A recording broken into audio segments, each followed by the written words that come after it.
Praise the lord అండి. Good morning. ప్రతిరోజు మనం వాక్య ధ్యానం చేస్తూ ఉంటాము. ఈరోజు వాక్యము సామెతల గ్రంథము 23వ అధ్యాయము 26 వచనము ఇలా ఉంది. నా కుమారుడా, నీ హృదయమును నాకిమ్ము. దేవుడి పరిశుద్ధ వాక్యాన్ని దీవించునుగాక. కీర్తనాకారుడు 23వ అధ్యాయంలో 26 వచనంలో నా కుమారుడా, నీ హృదయమును నాకిమ్ము అని దేవుడు సెలవిస్తూ ఉన్నాడు. చూడండి, మన హృదయాన్ని దేవునికి సమర్పించినప్పుడు దేవుని యొక్క సన్నిధి మనతో ఉంటుందని దేవుని వాక్యంలో మనకు తెలియపరుస్తూ ఉంది. దేవుని యొక్క సన్నిధి మనతో ఉండాలంటే ప్రభువారు మన హృదయంలో నివాసం చేయాలి.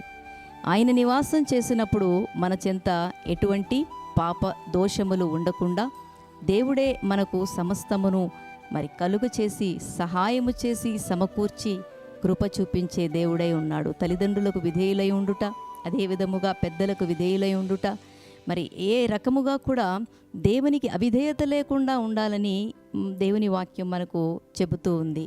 మనము ఏ విధంగా ఉండాలి అన్నది మనం చూసినప్పుడు దుష్టుల ఆలోచన చెప్పున నడువక, పాపుల మార్గమున నీవు నిలువక, అపహాసకులు కూర్చుండు చోట నీవు కూర్చుండక, యెహోవా ధర్మశాస్త్రమును ధ్యానించువాడు ధన్యుడు అంటున్నాడు.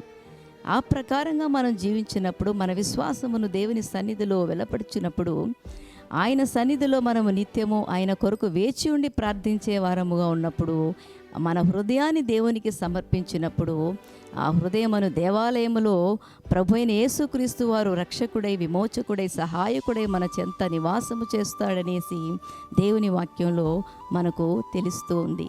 అలాగే అండి, మనందరం కూడా ఎంతో దేవుని సన్నిధిలో ప్రార్థించుచున్న మనమందరం కూడా గొప్ప భాగ్యాన్ని దేవుడు మనకిచ్చాడు. ఆయన యొక్క సదాప్రేమను మనకు అనుగ్రహించినందుకు ఆయనకి నిత్యము కృతజ్ఞతాస్తుతులు చెల్లించే వారముగా ఉన్నాం. దేవుని నుండి తప్పిపోకుండా, దేవునిని విడిచిపెట్టకుండా, దేవునిని మరచిపోకుండా, దేవునిని అశ్రద్ధ చేయకుండా, దేవునిని విసర్జించే వారముగా ఉండకుండా, దేవుడికి అవిధేయతగా ఉండకుండా, దేవుడికి విరోధముగా ఉండకుండా, పాపము లేని జీవితమును జీవించాలని ప్రభు అయిన యేసుక్రీస్తు వారు కోరుచూ ఉన్నారు. ఆ ప్రకారముగా దేవుని వాక్యములో ఆయన మాటలో మనం వర్ధిల్లే వారముగా ఉండాలని, మన విశ్వాసమును పెంచుకునే వారముగా ఉండాలని లేఖనాల ద్వారా, ఈ వాక్యము ద్వారా మనకు తెలియపరుస్తుంది. దేవుడి పరిశుద్ధ వాక్యాన్ని దీవించునుగాక. చిన్న ప్రార్థన.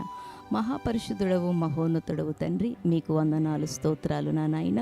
ఇదిగో ప్రభువా, నీ వాక్యము ద్వారా నీ హృదయమును నాకిమ్ము అని నీవు సెలవిస్తున్నావు ప్రభువా. ఇదిగో తండ్రి నా నాయన, మా హృదయమును నీకు సమర్పించి ప్రభువా, మా విశ్వాసమును తండ్రి ఇదిగో నీ యందు ప్రభువా బలముగాను, స్థిరముగాను, దృఢముగా ఉండులాగున పరిశుద్ధాత్మ దేవుని యొక్క సహాయమును మీరు మాకును నా తండ్రి బిడ్డలందరికీ అనుగ్రహించి మహిమ పొందవలసిందిగా నిన్ను వేడుకొనుచున్నాను. ఇట్టి రీతిలో మమ్మల్ందరినీ జ్ఞాపకం చేసుకోండి, మా కుటుంబాలన్నిటినీ జ్ఞాపకం చేసుకోండి. నీ కృపతో నడిపించండి ప్రభువా నాయన. నీ సహాయమును, నీ సన్నిధిని అనుగ్రహించి నా తండ్రి మీ మెండైన దీవెన ఆశీర్వాదములు అనుగ్రహించి మహిమ పొందవలసినదిగా యేసు అతి పరిశుద్ధ నామములో మిక్కిలి వినయముగా బ్రతిమిలాడి వేడుకొనుచు ఉన్నాను తండ్రి. ఆమేన్. ప్రైజ్ ది లార్డ్ అండి. Thank you.